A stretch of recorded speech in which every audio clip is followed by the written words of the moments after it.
Cinderella.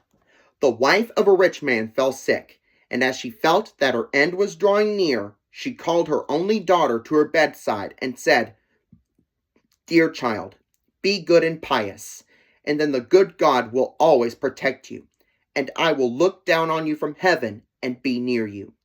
Then she closed her eyes and departed. Every day the maiden went out to her mother's grave and wept, and she remained pious and good. When winter came, the snow spread a white sheet over the grave, and when the spring sun had drawn it off again, the man had taken another wife. The woman had brought 2 daughters into the house with her, who were beautiful and fair of face, but vile and black of heart. Now began a bad time for the poor stepchild. "Is the stupid goose to sit in the parlor with us?" said they. "He who wants to eat bread must earn it. Out with the kitchen wench." They took her pretty clothes away from her, put an old gray bed gown on her, and gave her wooden shoes.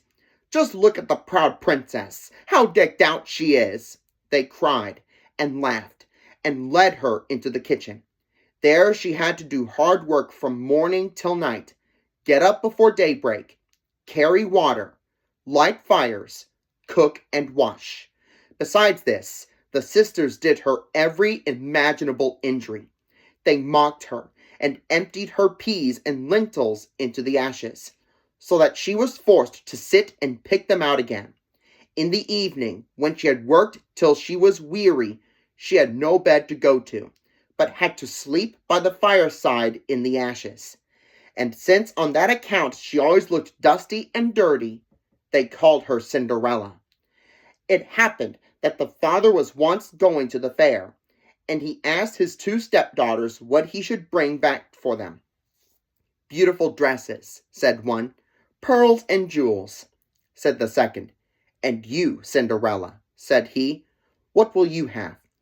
"Father, break off for me the first branch which knocks against your hat on your way home." So he bought beautiful dresses, pearls and jewels for his 2 stepdaughters, and on his way home, as he was riding through a green thicket, a hazel twig brushed against him and knocked off his hat. Then he broke off the branch and took it with him. When he reached home, he gave his stepdaughters the things which they had wished for, and to Cinderella he gave the branch from the hazel bush. Cinderella thanked him, went to her mother's grave, and planted the branch on it, and wept so much that the tears fell down on it and watered it. And it grew, however, and became a handsome tree. Thrice a day Cinderella went and sat beneath it, and wept and prayed, and a little white bird always came on the tree, and if Cinderella expressed a wish, the bird threw down to her what she had wished for. It happened, however, that the king appointed a festival which was to last 3 days, and to which all the beautiful young girls in the country were invited, in order that his son might choose himself a bride.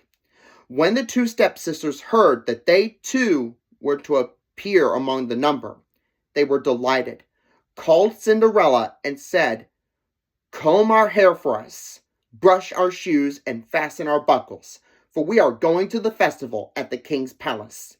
Cinderella obeyed, but wept, because she too would have liked to go with them to the dance, and begged her stepmother to allow her to do so. "You go, Cinderella," said she. "You are dusty and dirty, and would go to the festival? You have no clothes and shoes, and yet would dance." As, however, Cinderella went on asking, the stepmother at last said, "I have emptied a dish of lentils into the ashes for you. If you have picked them out again in 2 hours, you shall go with us." The maiden went through the back door into the garden and called, "You tame pigeons, you turtle doves, and all you birds beneath the sky, come and help me to pick the good into the pot, the bad into the crop." Then 2 white pigeons came in by the kitchen window, and afterwards the turtle doves, and at last all the birds beneath the sky came whirring and crowding in, and alighted amongst the ashes. And the pigeons nodded with their heads and began pick, pick, pick, pick, And the rest began also pick, pick, pick, pick, and gathered all the good grains into the dish. Hardly had 1 hour passed before they had finished, and all flew out again. Then the girl took the dish to her stepmother, and was glad, and believed that now she would be allowed to go with them to the festival. But the stepmother said, "No, Cinderella, you have no clothes, and you cannot dance. You would only be laughed at." And as Cinderella wept at this, the stepmother said, "If you can pick 2 dishes of lentils out of the ashes for me in 1 hour, you shall go with us." And she thought to herself, that she most certainly cannot do. When the stepmother had emptied the 2 dishes of lentils amongst the ashes, the maiden went through the back door into the garden and cried, "You tame pigeons, you turtle doves, and all you birds under heaven, come and help me to pick the good into the pot, the bad into the crop." Then 2 white pigeons came in by the kitchen window, and afterwards the turtle doves, and at length all the birds beneath the sky came whirring and crowding in, and alighted amongst the ashes. And the doves nodded with their heads and began pick, pick, pick, pick. And the others began also pick, pick, pick, pick, and gathered all the good seeds into the dishes. And before half an hour was over, they had already finished, and all flew out again. Then the maiden carried the dishes to the stepmother, and was delighted, and believed that she might now go with them to the festival. But the stepmother said, "All this will not help you. You cannot go with us, for you have no clothes and cannot dance. We should be ashamed of you." With this, she turned her back on Cinderella, and hurried away with her 2 proud daughters. As no one was now at home, Cinderella went to her mother's grave beneath a hazel tree, and cried, "Shiver and quiver, little tree, silver and gold throw down over me." Then the bird threw a gold and silver dress down to her, and slippers embroidered with silk and silver. She put on the dress with all speed, and went to the festival. Her stepsisters and the stepmother, however, did not know her, and thought she must be a foreign princess, for she looked so beautiful in the golden dress. They never once thought of Cinderella, and believed that she was sitting at home in the dirt, picking lentils out of the ashes. The prince went to meet her, took her by the hand, and danced with her. He would dance with no other maiden, and never let go of her hand. And if anyone else came to invite her, he said, "This is my partner." She danced till it was evening, and then she wanted to go home. But the king's son said, "I will go with you and bear you company," for he wished to see to whom the beautiful maiden belonged. She escaped from him, however, and sprang into the pigeon house. The king's son waited until her father came, and then he told him that the strange maiden had leaped into the pigeon house. The old man thought, "Can it be Cinderella?" And they had to bring him an axe and a pickaxe, that he might hew the pigeon house to pieces, but no one was inside it. And when they got home, Cinderella lay in her dirty clothes among the ashes, and a dim little oil lamp was burning on the mantelpiece, for Cinderella had jumped quickly down from the back of the pigeon house, and had run to the little hazel tree, and there she had taken off her beautiful clothes and laid them on the grave, and the bird had taken them away again, and then she had placed herself in the kitchen amongst the ashes in her gray gown. Next day, when the festival began afresh, and her parents and the stepsisters had gone once more, Cinderella went to the hazel tree and said, "Shiver and quiver, my little tree, silver and gold throw down over me." Then the bird threw down a much more beautiful dress than on the preceding day. And when Cinderella appeared at the festival in this dress, everyone was astonished at her beauty. The king's son had waited until she came, and instantly took her by the hand and danced with no one but her. When others came and invited her, he said, "She is my partner." When evening came, she wished to leave, and the king's son followed her and wanted to see into which house she went. But she sprang away from him, and into the garden behind the house. there stood a beautiful tall tree on which hung the most magnificent pears. She clambered so nimbly between the branches like a squirrel that the king's son did not know where she had gone. He waited until her father came and said to him, "The strange maiden has escaped from me, and I believe she has climbed up the pear tree." The father thought, "Can it be Cinderella?" and had an axe brought and cut the tree down, but no one was on it. And when they got into the kitchen, Cinderella lay there amongst the ashes as usual, for she had jumped down on the other side of the tree, had taken the beautiful dress to the bird on the little hazel tree, and put on her gray gown. On the third day, when the parents and sisters had gone away, Cinderella went once more to her mother's grave and said to the little tree, "Shiver and quiver, my little tree. Silver and gold throw down over me." And now the bird threw down to her a dress which was more splendid and magnificent than any she had yet had, and the slippers were golden. And when she went to the festival in the dress, no one knew how to speak for astonishment.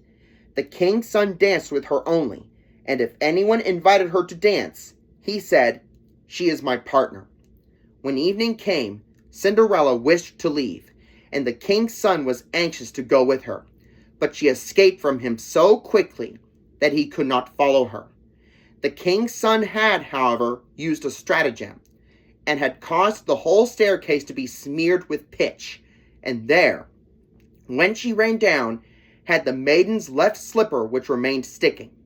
The king's son picked it up, and it was small and dainty, and all golden. Next morning he brought it to the father, and said to him, "No one shall be my wife but she whose foot fits this golden slipper." Then the two sisters were glad, for they had pretty feet. The eldest went with the shoe into her room and wanted to try it on, and her mother stood by. But she could not get her big toe into it, and the shoe was too small for her. Then her mother gave her a knife and said, "Cut the toe off. When you are queen, you will have no more need to go on foot." The maiden cut the toe off, forced the foot into the shoe, swallowed the pain, and went out to the king's son. Then he took her on his horse as his bride and rode away with her. They were, however, obliged to pass the grave, and there, on the hazel tree, sat the two pigeons and cried, "Turn and peep, turn and peep. There's blood within the shoe.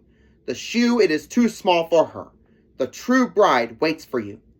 Then he looked at her foot and saw how the blood was streaming from it.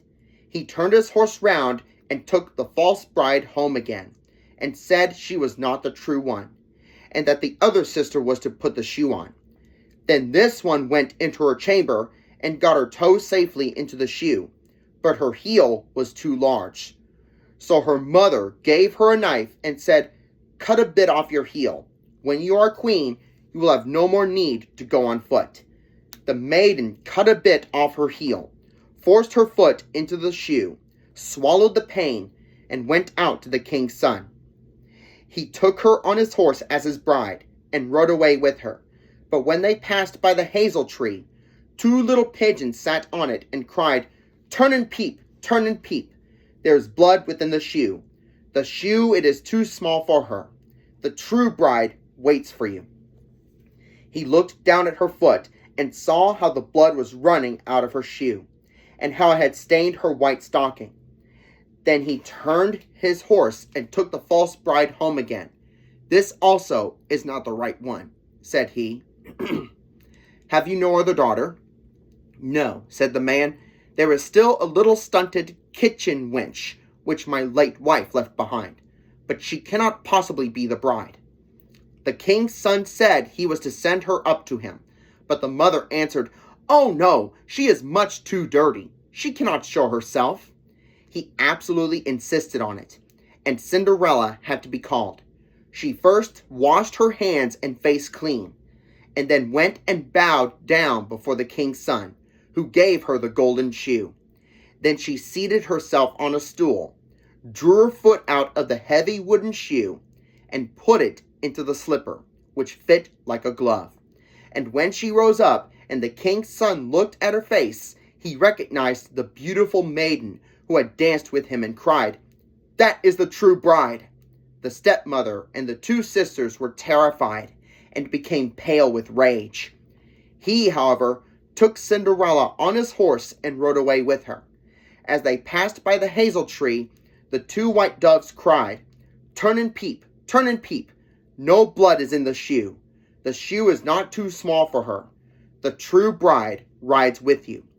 And when they had cried that, the two came flying down and placed themselves on Cinderella's shoulders, one on the right, the other on the left, and remained sitting there. When the wedding with the king's son was celebrated, the two false sisters came and wanted to get into favor with Cinderella and share her good fortune.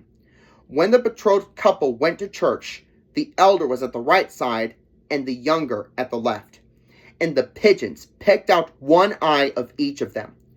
Afterwards, as they came back, the elder was at the left and the younger at the right, and then the pigeons picked out the other eye of each. And thus, for their wickedness and falsehood, they were punished with blindness as long as they lived.